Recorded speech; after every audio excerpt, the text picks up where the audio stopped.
Hello everyone, আশা করি সকলে ভালো আছেন আর আমিও ভালো আছি। তো আজকে একটু বাইরে গিয়েছিলাম। বাইরে বলতে ব্যাংকে গেছিলাম একটু। আর আমার ছোট ভাই ছিল আমার সাথে। তো আমার ছোট ভাইকে আজকে সাথে করে নিয়ে যেয়ে যে কী বিপদে ফেলছি, বেচারার অবস্থাই খারাপ। এই যে দেখো কী অবস্থা, কিছু বলতেও পারছে না। সেখানে যে দেখি তখন ছিল লাঞ্চ টাইম, সবাই লাঞ্চে গেছিলো।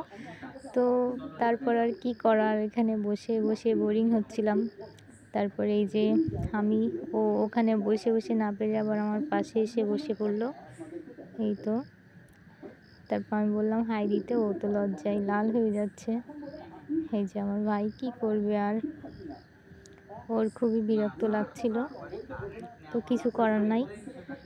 এই তো তারপর মা চলে আসলো। কি যে ভিড় ছিল ওখানে, অনেক লোক। তো কিছু করার নাই, দরকার তো মেটাতেই হবে।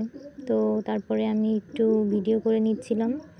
এই যে দেখো সবাই কাজে ব্যস্ত। তো আজকে ভিডিওটা এই পর্যন্ত, ছোট একটা ভিডিও। সবাই ভালো থাকবেন।